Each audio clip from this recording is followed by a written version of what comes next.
Welcome to 100 Yards of Football. And tonight is our Legends segment. I'm your host, Bobby Butler.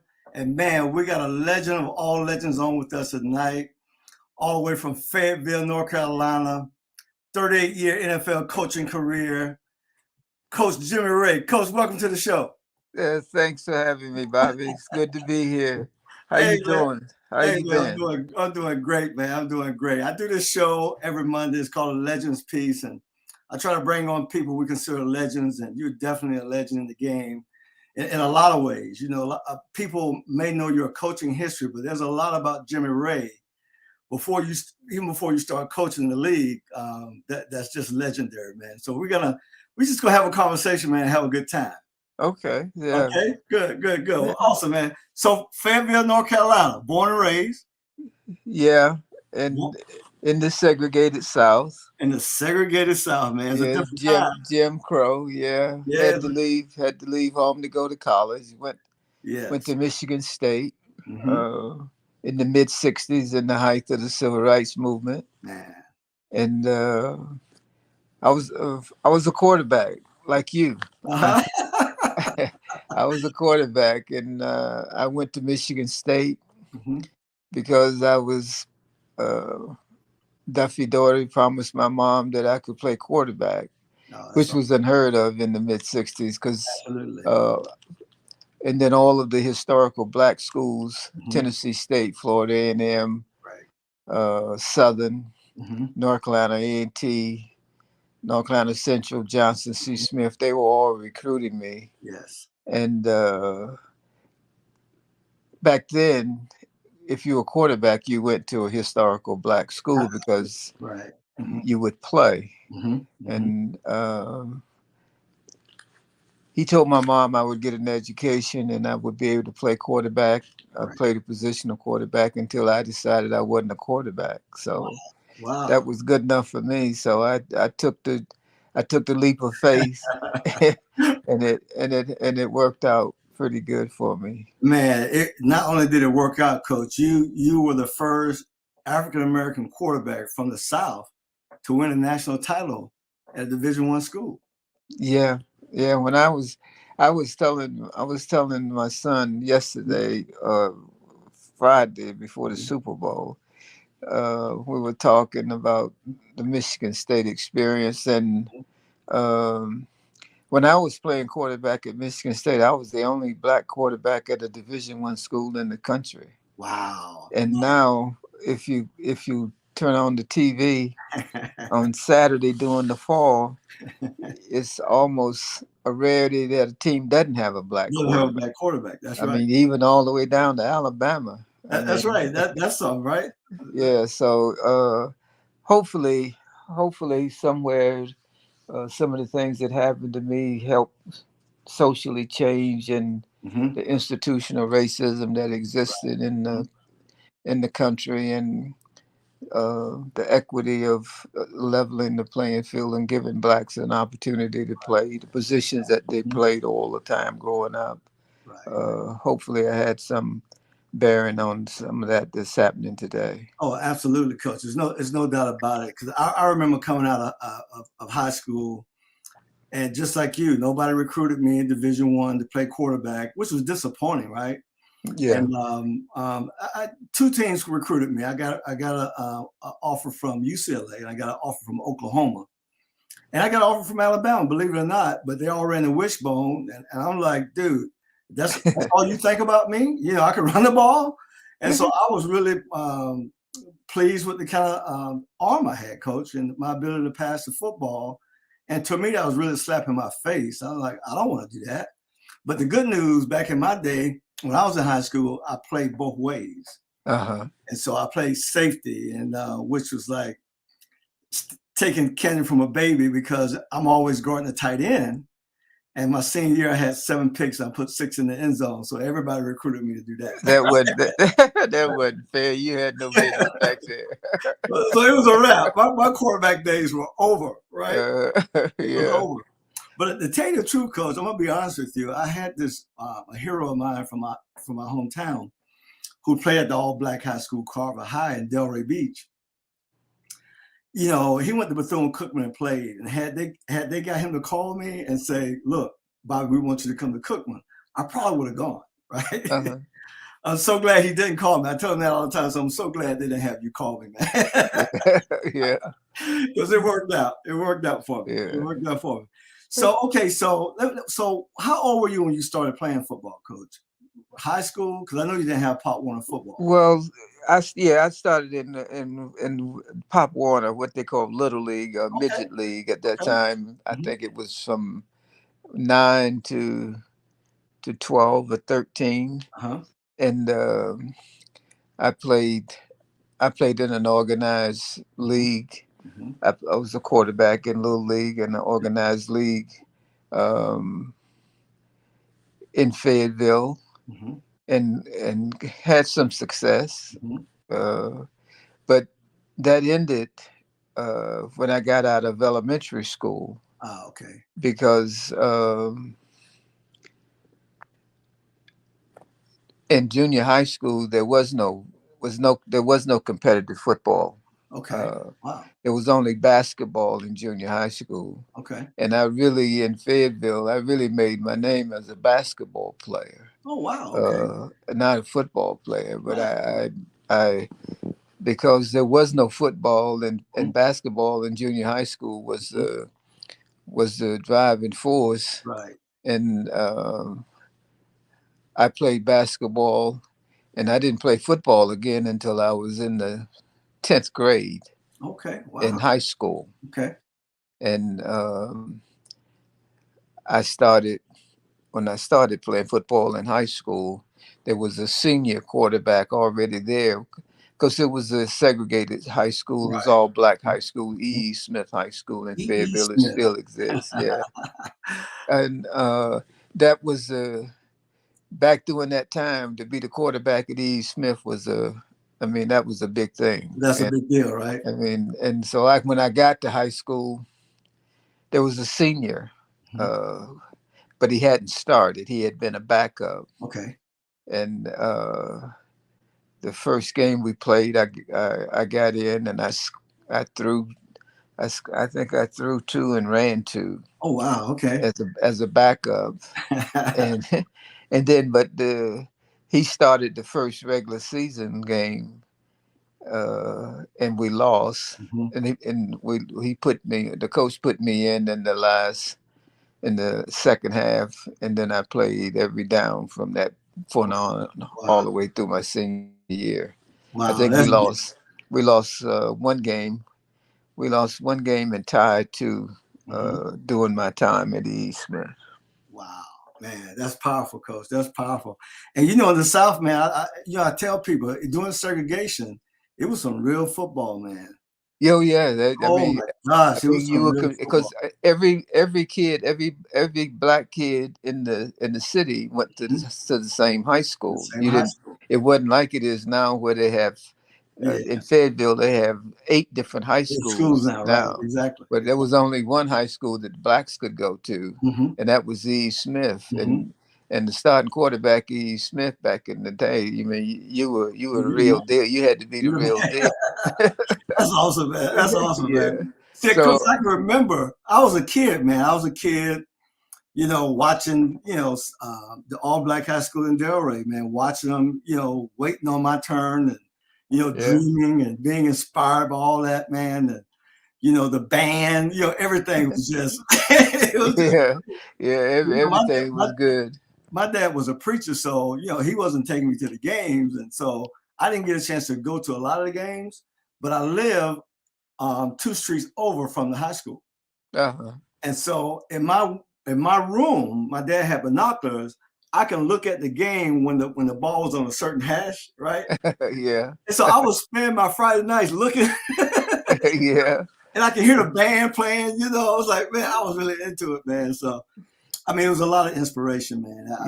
That's interesting, because my father was a Baptist minister. Really? Yeah, First Baptist Church in Fayetteville. Yeah. Wow, that's awesome. Yeah. He was Jimmy Ray too, right? Huh? Your father was Jimmy Ray the first, right? Yeah, he was senior. Yeah, he was James A. Ray Senior. Awesome, man. And Jimmy is James A. Wade III. The third, right, right. Yeah, Oh man, that's yeah, special, man. So when you go to Michigan State, right? All right, you got a chance to play quarterback, and they were true to their word. You got a chance to play, right? And not only did you get a chance to play, I mean, you did it. I mean, you won a national title, right? But when you went up there with a few guys, right? Guy by the name of Bubba Smith was there with you. Who else went with you, Coach? I know you had a guy named Gene Washington. we had Gene. Yeah, we had when I got to Michigan State, we were loaded. Bubba came out of Beaumont, Texas, Wow. and George Webster, who had his number retired Wow. at Michigan State, number 90. Mm-hmm. He was from Anderson, South Carolina, right in the backyard of Clemson, right in Clemson's Wow. backyard. Wow. And Charles Mad Dog Thornhill was from Roanoke, Virginia. Man. And Jimmy Summers was from Orangeburg, South Carolina. And we all got on the Underground Railroad, headed up north to Wow. play football. Wow. And Michigan State discovered me. Mhm. My senior year, I was selected to play in the North Carolina in the East-West Shrine game, which Okay. was the best players in the eastern Uh-huh. part of the North Carolina against the Mhm. best players in the western part of of North Carolina. Mhm. But there was also a North Carolina South Carolina Shrine game that Okay. I was selected to play in, but it was legislated in the courts that I couldn't play because I didn't play in the North Carolina High School Athletic Right. Okay. Association. Wow, So man. they barred me from playing, but I played in the East West Shrine Okay. game up in Durham, North Carolina, Okay. and won the Most Valuable Player Wow. award in that game. And the guy that presented the trophy to the Most Valuable Player was an assistant coach from Michigan State Okay. named Kyle Stoll. All right. And so that's how the recruiting of me started to Wow. Michigan State. That's great, man. Yeah. That's great, man. And see, there's nothing like a story or a testimony, right? Because, you know, there's always a lot of naysayers in the game. Because I can remember for me, when I was 9 years old, Coach, I started dreaming about playing pro ball, right? Uh-huh. And, I could see it, man. I could see it. And of course, I was this little tiny kid. And if someone would ask me, well, Bobby, what are you going to be when you grow up? Hey, I wouldn't hesitate to tell them. Yeah. I'm Yeah. playing the NFL. And almost just like every time I said it, it was like the biggest joke somebody ever heard. Yeah. I was laughing. They say, you? What's that mean? Yeah. So Well, I couldn't have those kind of aspirations. I couldn't say that because there were no black there's quarterbacks no in the black quarterback. NFL. Exactly. Exactly. And so really my pursuit of athletics was because of an opportunity to get an education. And I went to Michigan State with the idea of getting an education. Never had a thought about playing pro Playing pro football. ball. Now, Coach Bubba Smith was the first player picked in the draft. Right. Clinton Jones was the second player picked in the draft. Wow. George Webster was the fifth player picked in the draft. Man. And Gene Washington was the ninth player picked in the first round of the Has draft. that ever happened before like that in one school? No, Today, that never hasn't happened. happened. The Yeah, top 10? it never Oh my happened gosh. again.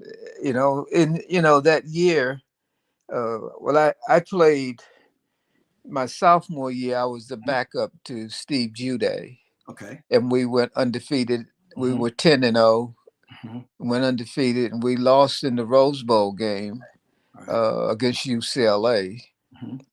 a team that we had beaten before we opened with them during the regular season, and the coach was trying to give the senior quarterback a chance to show that he was worthy of being drafted, and Right. he didn't put me in until the final 6 minutes in the game. We were down 14-0, but Right. Right. we came back and had a Mm-hmm. chance to tie the game at the end. Mm-hmm. And then the next year, the 10-10 tie against 66 Right. for the national championship, Mm-hmm. we played Notre Dame in East Lansing in Spartan Stadium. Mm-hmm. And I think we had, we started, I think, 7 black guys on defense. Wow. The entire backfield on offense was black. Wow. Well, we had the fullback was Hawaiian, Okay. Baba Pisa. Okay. But Dwight Lee and Clinton Jones and myself, Gene Washington was a split end. And, and, Boy, and, that's a lot of and stuff right so, there, so Coach. Man, and that's a just lot of stuff. but the social consequences of that game, Bobby. Notre Mhm. Dame only had one black player on the whole team, Right. and that was Alan Page, who was a great, turned out to be Great player. a Absolutely. Superior Court judge, was a great football player. Great He was a football member of the famed Purple People Eaters and the Yes, sir. Minnesota Vikings. I Yes, mean, sir. Yes, sir. he was a handful to deal with. And he was a load. Yeah, And, he was. and then it was amazing the fact that him and Gene played pro ball together. Yeah, In they Minnesota. did. And he, Gene, and Clinton, they all ended up on the same team at On the the same Vikings. team. Yeah. And Coach, I used to watch them when I was a kid. I was a Viking Yeah. fan all the way in South Florida. I didn't like the Dolphins. I didn't like the Dolphins, right? But I love the Vikings, man. That's unbelievable, man. So y'all went up there. Y'all just didn't go to show up. Y'all went up there and made noise and won it all. We did. We did. That's special. A lot of people don't know about that history.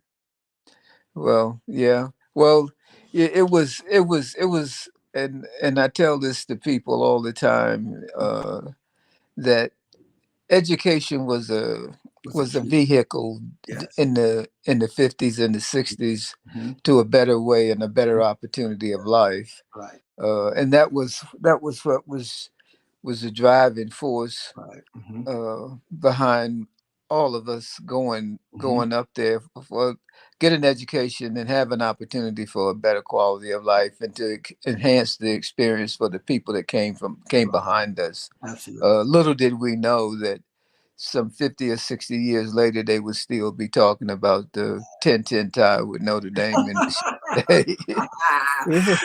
Well, Coach, that's special, man. We're talking about a national title, man. And when you start thinking about the whole nation, forget a state title. A state title is hard enough in high school, right? Yes, sir. When you start talking about the whole nation, I mean, that's a special thing, man. Yeah. Well, see, back then, Bobby, we only got to be on TV once a year, twice a year. Really? It wasn't a national football. Then wasn't a national sport where they broadcast the games of the week every week. So we didn't appear on national television but twice. We played Michigan on national TV and then Notre Dame on national TV. Wow. But all of the rest of them, Ohio State and Illinois, all of the other games, Indiana, they would have games in the region. Right. And regional TV televised. Okay, yeah, right. It wasn't like the social media that it is today. Absolutely, absolutely. Well, I remember, Coach, when I was a kid, watching Ohio State play, and they had this African American playing quarterback named Cornelius Green. Yeah, I know Corny Green. He came after you, right? Yeah, I recruited Corny Green. I tried to get him to come to Michigan State. Well, he was from Washington, D.C. Yeah, I'm a little hot shot, Pop Warner, playing. I'm 8th grade, 9th grade, somewhere like that. And I watch Ohio State play. And that brother came out there, man. He had on those red shoes, Coach. Coach, my high school colors and my Pop Warner team were green and white, right? So, man, we're playing in the championship game. I showed up, man, with my shoes dyed green. I dyed my shoes green. You didn't tell me nothing, boy. You didn't tell me nothing. I'm Cornelius Green right now, Doc. Yeah. But yeah, man, the influences in the game, man, it's just, it's amazing how kids who are inspired, how, I know for me, I just used to get turned on, man. I see a guy like that playing, I'm like, man. And so I watch him. And of course, I couldn't watch him every week, but the little time I watched him, I was excited. The opportunities I got to watch pro football, I was excited, right? And so one of the things in South Florida, Coach, that we had going for us, and they still have today, is the fact that we can play football in the streets year round. And so Christmas Day, it's like 85 degrees, man, where I come from, right? We still got on shorts, no shoes. We're outside playing ball, man. Yeah. January, February, March, man, we're still outside playing football. And Yeah. so we get a lot of reps in, man. So I'm amazed, even to this day, when I go back home down to Delray Beach, that they got these 7, 8-year-old kids playing 7-on-7, coach. Yeah, they do. Oh, Dad, Yeah. like what? Yeah. You know? And they're good too. They are good. They're They are they're good. prepared when they go to high school. They're prepared to play. I mean, Right. they've been in passing leagues, probably since Man, they were in the 7th, 8th grade. and I tell kids all the time, it's about getting those reps. If you Yeah, can get those reps, it's almost hard for a kid today who's never played the game to jump in. Yeah, like Gerald Riggs. Gerald Riggs didn't play high school ball till he was a junior in high school. That day is gone. yeah, yeah, yeah, That yeah, day is over. yeah. You gotta play. He wouldn't be able to catch up that He wouldn't be able to catch nowadays. up. I Yeah, mean, he wouldn't have the IQ. He wouldn't understand the game. So it's crazy. So, Coach, all right. So in 1968, you were drafted in the 16th round. Back then, we had a lot of rounds in the NFL. You were drafted by the Los Angeles Rams. exactly. Yeah. Oh wow! Yeah, I was drafted by the Rams, and the general manager at the time was Crazy Leg Hurst, Elroy What? Crazy Leg Oh my Hurst. Yeah, God! and the head coach of the Rams was George Allen at the Oh time. wow! Okay, I remember Coach And Allen, right? yeah, and when Crazy Legs called me, Mm-hmm. uh, he said, welcome to the Los Angeles Rams. Mm-hmm. I will be out in a couple of days to see you, and we think you're going to make a great free safety. No, he didn't, Coach. No, he didn't. I said, but I play quarterback. I never played defense. I never played a snap of defense Oh in my college. God! He said, well, we think you have the skill set and the makings Oh of wow! being Wow! a great free safety. But Wow! I was also I at that time they had the negotiation. I was on the negotiation list of the Montreal Alouettes, Oh, okay. All right. and my thought, well, my best chances to play quarterback would be to go to Canada Look, Kennedy, because right? Exactly. Sandy Stevens, who was ahead of me, that Mm-hmm. played at Minnesota, Right. he Okay. had gone to Okay. Canada and was starting a great career up there, Oh wow. Okay. and so I was torn between Yeah. going to Canada and going to the Los Angeles Rams, Right. and so I went to see my coach, Mm-hmm. uh, and I talked it over with him, and then I talked it over with my mom and dad, and then I decided, well, I can always go back up to Canada Mm-hmm. Mm-hmm. if Right. I It didn't work if I out. don't if I don't make if it doesn't work out with the Mm-hmm. Rams. I say I want to play with the best and be with the best, Absolutely. and I'll take my shot with the Mm-hmm. Los Angeles Rams. Mm-hmm. Little did I know when I got there, they had the fearsome foursome: David Deacon Jones, Marilyn Olsen, Lamar The London, boys. Roger The Brown. boys. Yeah, but then they were so good at pass rushing that you didn't have to cover You don't long have to because cover the anybody. Right. ball was coming out. But Exactly. I tried to learn how to play corner. They started me on the corner, Okay. and it was me and Irv Cross and Clancy Herb Williams. Cross. Oh my Yeah, God. Jim Nettles. Yeah, Wow. we were the secondary Wow. people, and and I didn't make it that Mm-hmm. first year. They put me on what they did. They called the taxi squad. Taxi Squad. It Right. I was a remember the Taxi taxi Squad. squad, and Mm-hmm. so I was on the taxi squad the first year. Okay. Uh, then they brought me back immediately after the Mm-hmm. season was over, and Eddie Metter was the free safety. He retired, Mm-hmm. and they brought in um, Roosevelt Taylor Mm-hmm. Okay. from the Chicago Bears, Oh and man. Rosie was brought in to teach me and to Right. mentor me, to Wow. teach me. Wow. He and Richie Pettibone. Right. Richie Man. Pettibone was a strong safety, and Roosevelt Taylor was a Wow.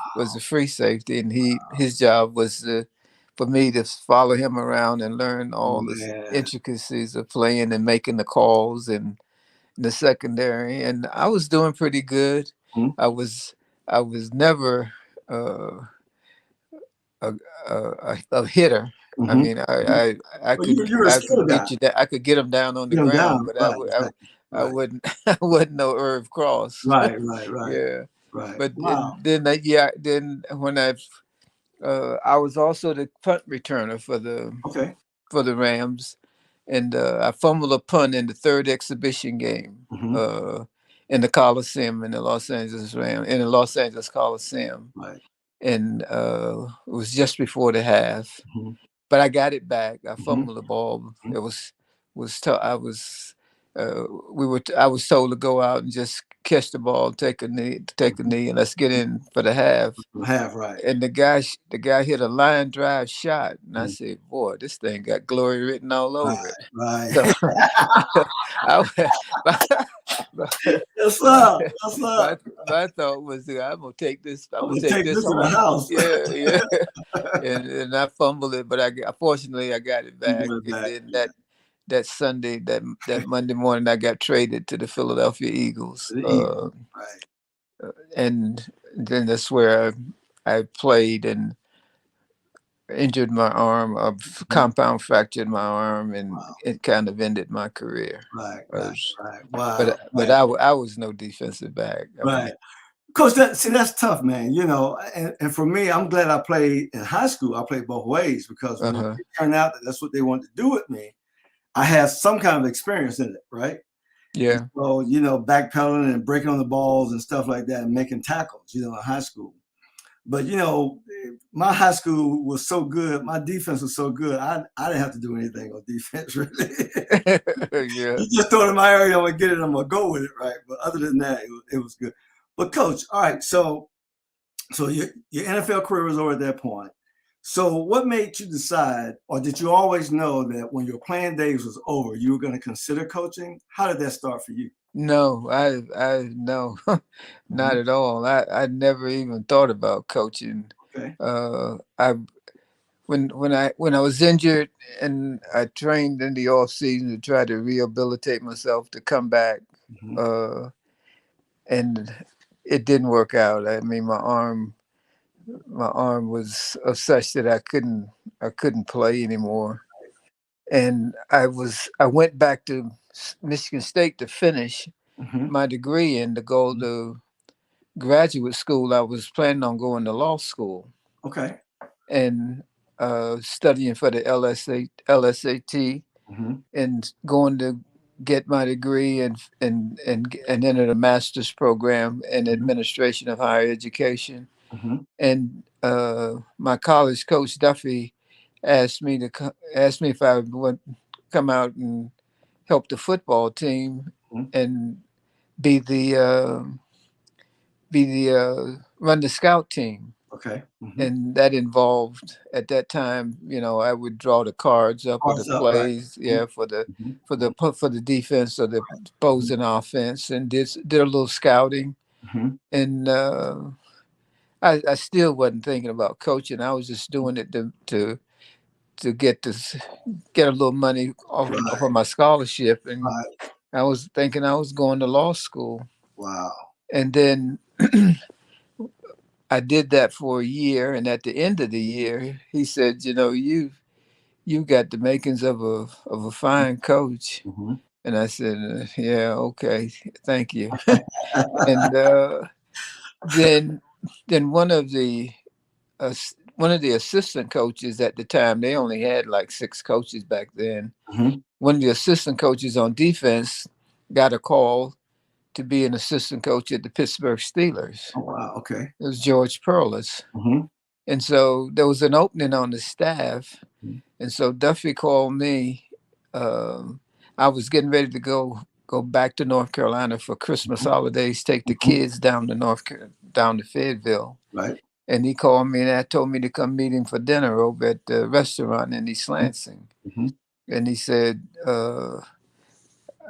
I'm gonna give you an opportunity to be a coach. You and me and the other guy, the graduate assistant on the other side Mm-hmm. that did the defense. Mm-hmm. He said, I'm gonna take George's salary. I'm gonna give you 6,000. Mm-hmm. I'm gonna give him 6,000, and I'm gonna take the other 3 and divided up amongst the staff. So, Wow. so, that's that's how I got started coaching. My first coaching job, I made $6,000. Wow, man, that's crazy, man. Yeah, I It's was a crazy when full you think time. about it today, right? Yeah, But it wasn't crazy back then because you took no, the job, right? I was a full time coach at Michigan State. Didn't know nothing about coaching, but Wow. I decided when I started, I said, okay, if I'm a coach, I'm not going to be the black coach on the staff. Right. I'm going to be the recruiter or the guy that solves all the black problems. That's right. Of the interest of that, I'm gonna be the best coach I can be. I'm gonna learn everything I can about coaching, Absolutely. and I started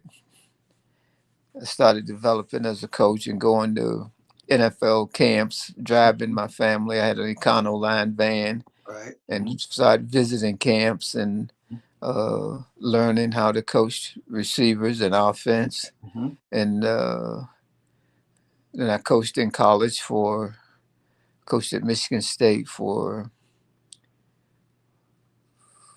4 or 5 years, 5 years. 4 years or 5 years. And then I went to the University of Wyoming. Mhm. Uh, Oh, that was so an you went experience. west. You went Yeah, west. that was the experience because what happened was Mhm.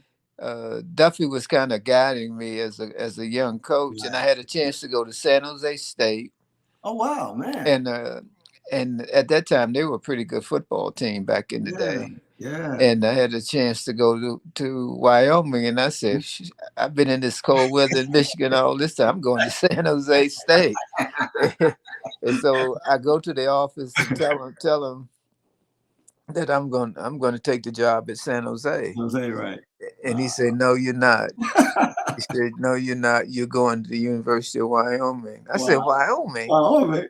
And he said, "Yes." He said, "The coach at Wyoming Mhm, I know him.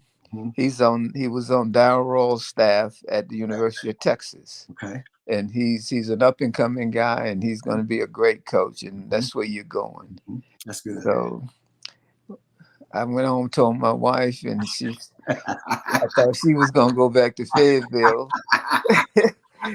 We packed up the kids and we went to Wyoming, I and love we were one of only two black families in the entire city of Laramie, Wow. Wyoming. That's crazy, man. Yeah. So, but we made do, and that year, Huh? he hired me as a offensive coach. They didn't have coordinators Right. and Yeah, yeah. backfield Oh, got coaches that and all right. that stuff Right. then, Mhm. and we won the WAC conference championship. Oh, really, man? And yeah, my first year there, we won the WAC conference championship and went to the Fiesta Bowl. Wow. And during the time we were at the Fiesta Bowl, Darryl Rawls Hmm. retired as the head coach of the University of Texas, Hmm. and Frank Broyles retired as the head coach of the University of Arkansas. Okay. And the guy that I was working for at Wyoming, Fred Akers, Hmm. had been on Darryl Rawls' staff, and he Uh, had played quarterback at yeah. Arkansas Okay. under Frank Broyles. Hmm. So he said, "Jimmy, I'm gonna get one of these jobs, Hmm. and if I do, I want you to go with me." That's good, man. And so it turned out he got the University of Texas That's job. what wow. And we left the Fiesta Bowl. I've never been back to Wyoming since. We left the Fiesta Bowl and went straight to Austin, Texas. Oh, and And my Austin's a yeah, great city too, man. I'm telling you, yeah, it that's a was. great And my place. wife, my wife, and the other wives that on the staff that were chosen to go, they Mhm. packed up and they caravan down to Austin. Oh man, that's And awesome. I got to Austin, and we had I had Earl Campbell, You had Johnny, that book. You had that beast. yeah, Johnny Lamb Jones, Earl Campbell, Oh. Alfred Jackson, What? Derek Hatcher. Wow, We had a great team, man. and of course that year Earl won the Heisman that year. Earl won the But Heisman in '77. That's yeah, right. That's right. but I didn't stay. I installed the offense Uh huh.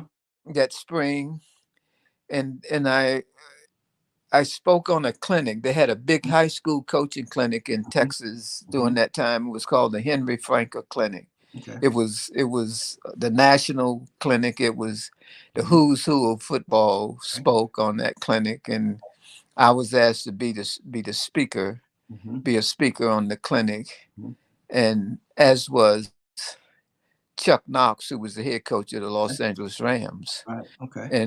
But Chuck couldn't make it, and so he had to back out, and he sent his assistant Kenny Meyer. Okay.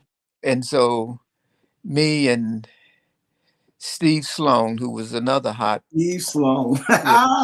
another hot Coach, you've been with some dudes, man. He played at Alabama, and he was a hot and up and coming coach like I was. He was head coach at Vanderbilt.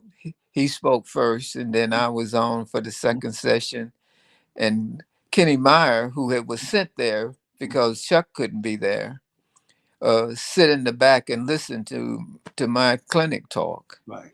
And little did I know, I didn't know that at the time. Right. And then, lo and behold, the San Francisco 49ers fired Monty Clark in the spring. Wow. And so Kenny Meyer had been a friend of a guy I coached with at Michigan State named Howard Wires. So he called Howard about me, and then called me and to come interview for the receiver job at the San Francisco 49ers. Wow, man. And I hadn't even got my feet set in the sand at the University of Texas, and I said, no, I can't do this. And then I called one of the guys that I had known that I had been going to camp and studying under Ray Perkins. At New England Patriots. Right. I called Ray and asked him what he thought. And at that time, there was only 2 black assistant coaches in the NFL. In the whole league. That was Lionel Taylor and Elijah Pitts. Wow, man. Lionel and Elijah Pitts. So I said, well, if I don't go, I don't know if this opportunity will come around again. Right, absolutely. And I thought, well, if I stay here, I'm the head offensive coach. I'm making $60,000. I said, I got it good.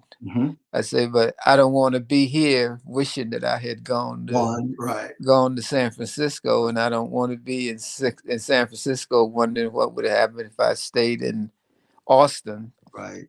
So my wife and I prayed on it, and I decided I was going to go. And I went to San Francisco, and I became the fourth black coach because in between that time, Alan Webb was hired at the New York Giants. So it was Alan Webb, Lionel Taylor, Elijah Pitts, and myself. Wow. And, so, man, it was only 4 black coaches in the NFL. Yeah. Man. That's amazing, man. It is. That's amazing. So, Coach, from that standpoint, I mean, you coached a long time. You was the 49ers. You've been with the Lions. We were at the Falcons. And when I was there in 1981, after the Falcons, you went to the Rams. But when you went to the Rams in 83 to 84, you were no longer just an assistant. Now you are an offensive coordinator.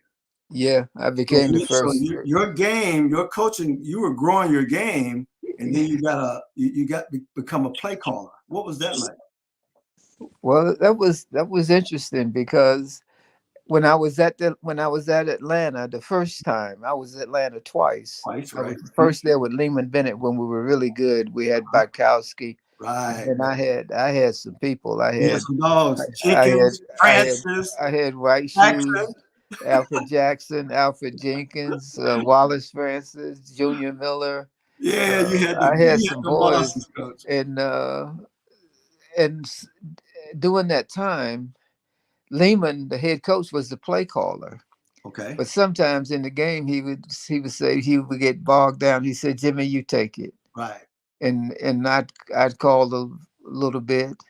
Never, because back then you just had positions. You didn't have offensive coordinator, defensive coordinator, special team. You didn't. We had three guys on offense, a line coach, a backfield coach, a receiver coach, and you had three on defense. Right. That's Now right. they got 19 or 20 or 21 guys. They got Uh, coaches for so everything. I go to the Rams. We had a really good team. We should have beaten Dallas in the divisional round of the Right. playoffs that year. Mhm. Barkowski and Mhm. Alfred Jenkins, a guy that don't many people know about unless they really real Atlanta fans, was probably the uh, of all my coaching career was one of the best wide receivers I ever coached. Coach, let me say this right now. That while we're talking, I came in '81, and Jenkins, Jackson, and Francis was there. Of course, Junior was there. He was a year before me. Alfred Jenkins, coach, I'm so glad I never had to play against him. Yeah, I mean, he was a small guy, very intelligent. I mean, he'll never run a route the same way. So you never say as a corner, you looking for that. You're looking for, all right, he run the stem in here, he do this, he's gonna do that, right? yeah, And so that's what we need that. Man, Jenkins will set you up, man. And hey, listen, I'm glad I never had to play against him. I'm glad I never had to play against William Andrews. yeah, they were pretty good, pretty good. I Absolutely. remember, I remember when you came. Mhm. You showed up to training camp with two German Shepherd puppies, and I That's thought, right. "Ooh, what is wrong with this guy?" So I said, "Come here, boy. What are you gonna That's do with right. these dogs?" Exactly. We're over there in the Ramada Inn up there That's on right. top of the That's right. Falcon Field. So That's right. I take you and the dogs. I take the dogs to my house That's right. and to my wife. Hmm. I don't think Sherilyn was there yet. She wasn't there yet. That's right. Yeah, and so I took the dogs over to my house over in Roswell. I Hmm. lived over there in Martin's Mark's Landing. Landing, right? Yeah, Exactly. me and Dan Roundfield and Hmm. Fulton Kuykendall and Warren Ron Bryant Bryant, right? and the great basketball player for the Hawks, Dominique, Dominique Dominique Wilkins. We Wilkins, lived up there in all lived Martin's in there. Landing. That's right. That's So I right. took the dogs to my house, and Mhm. my wife gave them water and stuff, and you bought food for them to last until training camp ended, and then uh, and then you took them to the house, and then when I left Atlanta, you gave me the pick of the litter I did. Yep. of of uh, of that of that when the first It's litter. litter that came out of there, Right. and I got this beautiful Oh, he was a black and gold, black and tan yeah. German Shepherd. I named him Seba, He was a and beautiful dog, man. yeah, he was a beautiful dog, and I had him all the while I was in L.A. Mhm. Uh, and then back to Atlanta. I kept he lived to 14. I think he was 14, right? 14, and he got cancer. Had cancer, right? Right. Yeah, but Yeah, I, Buzz and Kimber, they lived about the same age, man. yeah, you still have German shepherds. No, I don't have any dogs now. I don't have Yeah, any dogs now. Yeah, Stacy's son is breeding dogs, and he does a great job with it. He's got some killer shepherds, and Cyril Lynn won't let me get another dog. uh-huh. Yeah, She yeah. won't Did let me Stacy come go the visit same house year as you? dog. Yeah, did Yeah, Stacy come the same year as you? who that? Stacy was he Stacy came a in year after me. yeah See, after I came you? I came after Buddy Curry and Junior Miller, and then Oh, after me came Stacy and Gerald Riggs. They came a year okay. after me. So you Yeah, got Stacy in '82 the first time. You coached him 1 year, and then you left and you came back the yeah, second time. yeah, yeah. Stacy, He's Stacy one of played my with me. favorites. I Yeah. taught him to weave and how to step on it. Yeah, he was a good player. Alfred Jackson, Alfred Jenkins, Wallace All Francis, those guys. Floyd Hodge. Floyd Hodge, that's right. That's my boy Yeah, right there. yeah, yeah, Well, now and Stacy, one of the things about Stacy, Stacy was a good receiver. He got drafted, I think, in the second or third round, yeah. Third um, round out of San Jose out of State. San Jose Yeah, State, and Fresno State. Was it Fresno State or no, San no, San Jose Jose, State? San San Jose, Jose. yeah. Yeah. Him and Gerald Wilhite, that group came out of San Jose State, Uh and huh. so Stacy came here, thin, tall, skinny, good speed. But coach, when you taught him your system, Yeah, it was a wrap. yeah, Oh man, he dude, played. I saw him. Man, he was two guys. I saw my rookie year. We played the 49ers in Atlanta, and we beat them. I think something like 37-10. I think that was the last game time they lost that year. Uh-huh. They won their first Super Bowl. But anyway, I saw Jenkins that day beat my buddy Eric Wright. I think he scored like 3 touchdowns on Eric in the game. And I was feeling sorry for Eric, right? Because we come out the same like, dang, right? And so I fast forward to a few years later, I think your second stint, the best corner at one time, what was that guy named? Monty Jackson. He played with the Rams. And Stacy did the same thing to him. I feel sorry for that guy. Yeah, Stacy had he had a great ability to go full speed and change direction without so you never got a read on him when he's coming out of it. Never got a read on him. He came coming out of it, and he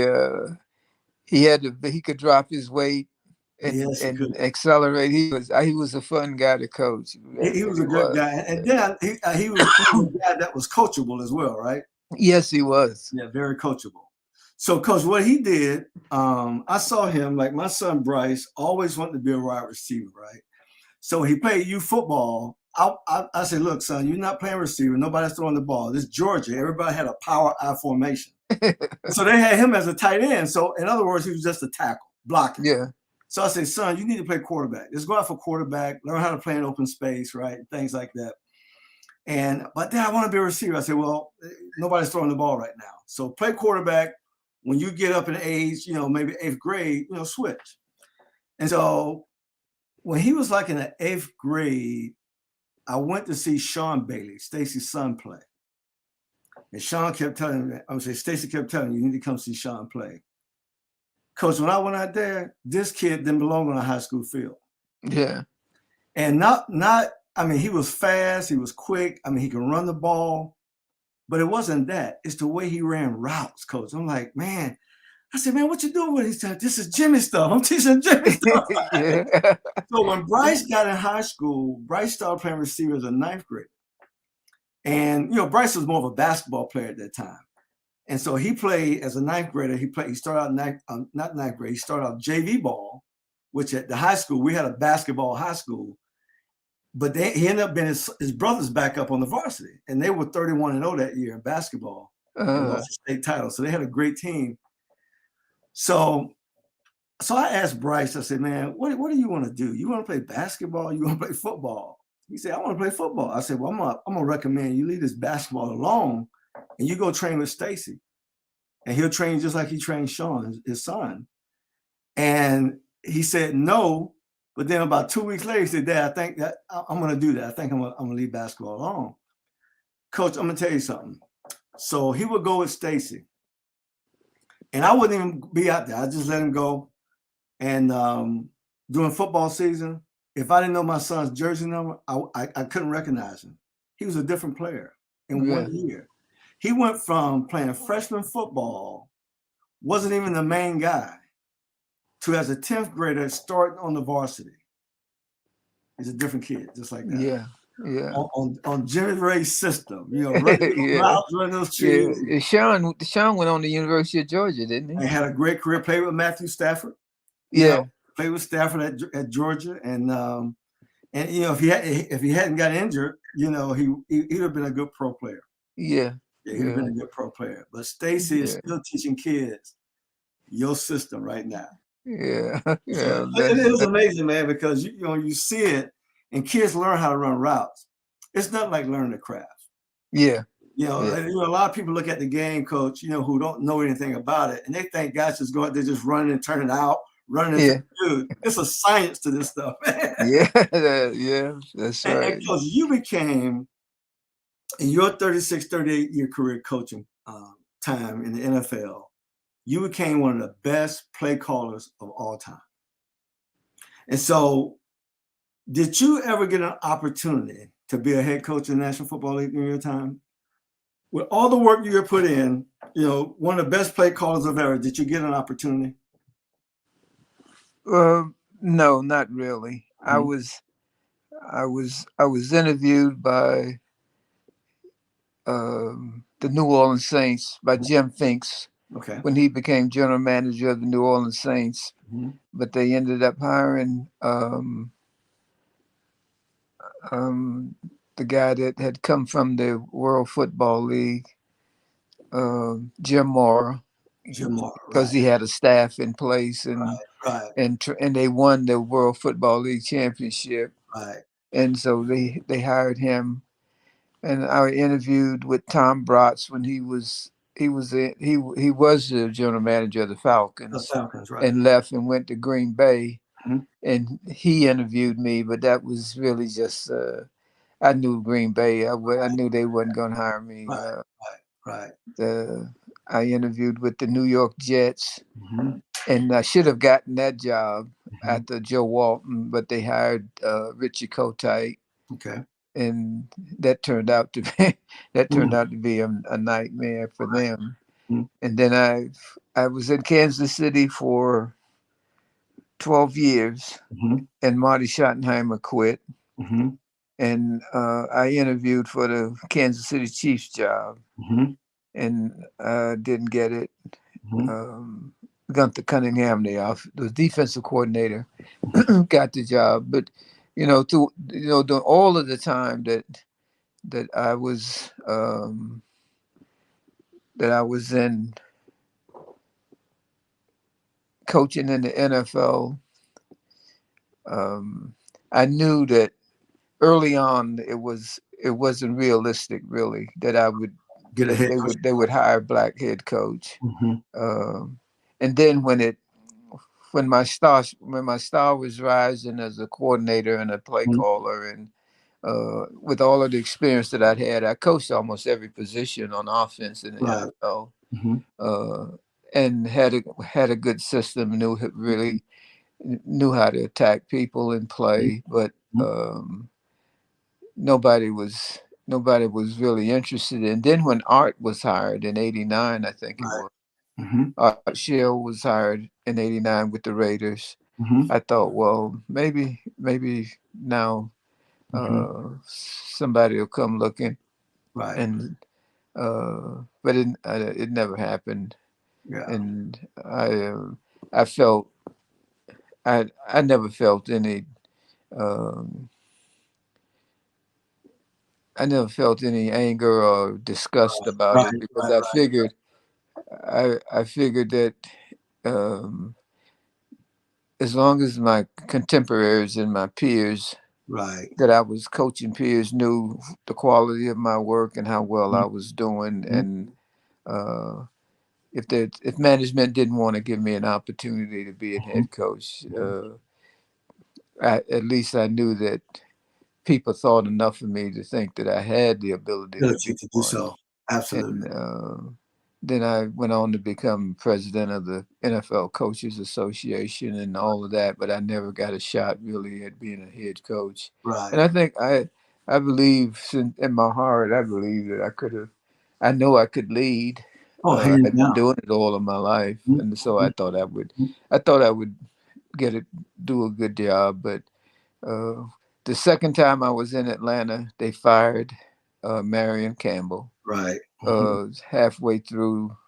The I season.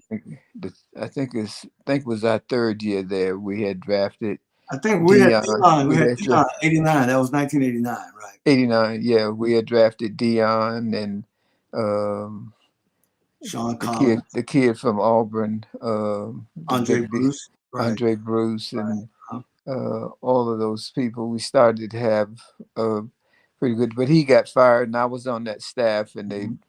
they passed over me and gave the job to Jim Hannafin Jim to finish Hannaford. Yeah. the interim Yeah. deal, Yeah. and that kind of hurt Right.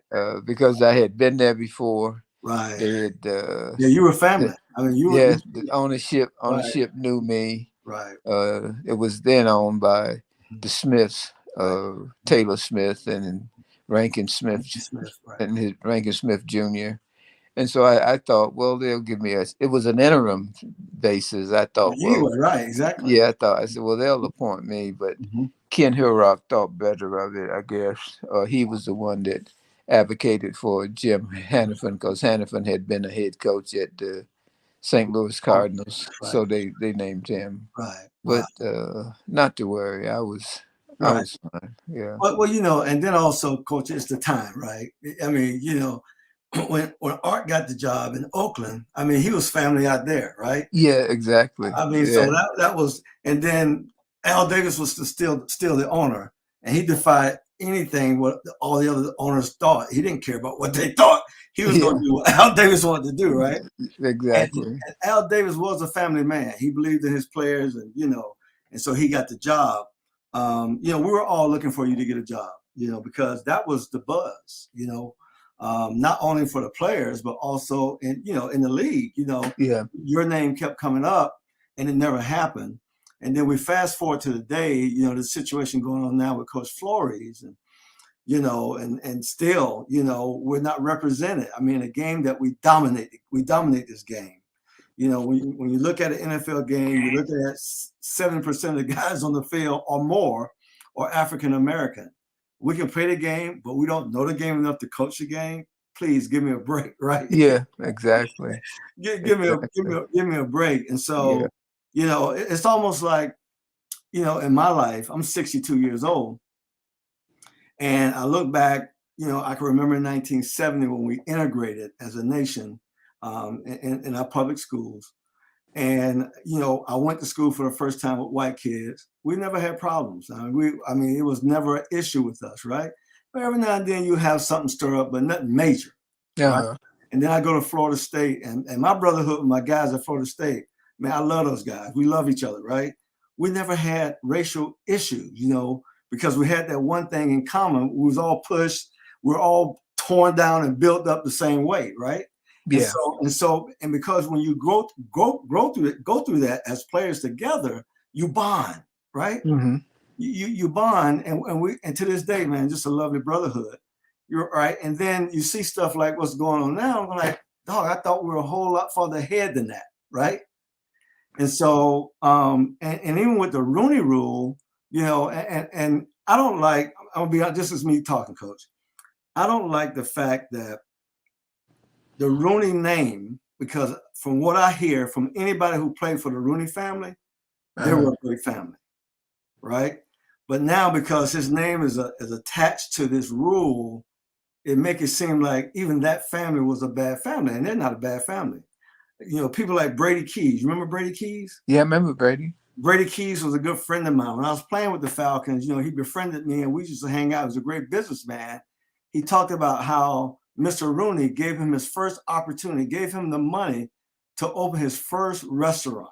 Yeah, right? yeah. I mean, he did things like that. And so, and you look at, just even look at their coaching staff. The guy that is coaching there right now, he's got a great track record, never had a losing record. Yes, yeah, correct. They've only had 3 head coaches in the history of the franchise. Yeah. In my 12 years in the league, Coach, I played, including Coach Hannaford, I played for 5 different head coaches. All at Atlanta? All in Atlanta. I ain't played no other place. Yeah. Lima Bennett, 2 years. Dan Henning, right? Marion Campbell, Jim Hannaford, and Coach Glanville. Yeah. So it's almost like every 2 years we're rebuilding, man. Yeah, you can't. So I look at my buddies, Eric Wright, Ronnie Lott, we all in the same class. Carlton Williamson, they play for the 49ers. The same system their whole career. You don't wonder why they're good. They're not rebuilding every year. That's right. When I think about our roster, Coach, and you said it earlier, when you were in Atlanta under Coach Bennett, we had some dogs. Yeah. Coach, we were losing. I didn't know how, because when I look at the players, dude, we had 7 Pro Bowlers on offense. Yeah. Dude, I'm like, how are we losing these games, right? But I just really believe that when you keep turning it over, Yeah, that's the story of the New York Jets and the Jacksonville Jaguars. I mean, they every 18 months they're getting a new coach, and you can't build any continuity in an environment, establish an environment and a winning culture unless you have some kind of continuity. and And Coach, Pittsburgh figured that out, a and I long don't know time ago. why nobody else, models that, but Coach, in my opinion, everybody's looking for the next quick for the next fix. great thing, right? The next great Yeah. fix. So anyway, it's crazy, man. Hey, listen, man. Thank you for coming on the show with me tonight, man. Hey, we Yeah. gotta do this again. Yeah. And I want you to introduce me to Gene Washington. Okay. Coach, you gotta do it. I used to like to watch him play, man. Yeah, I will. I will. People get them confused because there were two Gene Washingtons in There that was a time. Gene Washington at Stanford. Frisco, Yeah. and when he went to Stanford, and then Uh-huh. he played for the 49ers, he had the long hair coming out the back. Yeah. And then Uh-huh. we had number 84. We played the Minnesota Vikings. Yeah, Michigan State. Yeah, he Right, was a Michigan bad State. boy. Yeah. Right. So Yeah. look, man, tell Jimmy, I can't call him Little Jimmy no more because he's not a little Jimmy. Tell number 3, I say hello, what's up, man? Yeah, I will. I Hey, Coach, will. thank you so much again. Hey, Yeah. ladies and gentlemen, that's our show for the night. If you love the show, comment, share with your friends. I'm your host, Bobby Butler. This is the show 100 Yards of Football. And tonight we had the great legendary NFL coach, Coach Jimmy Ray on the show. Man, thank you so much, Coach. I love you, man. Yeah, thank you, buddy.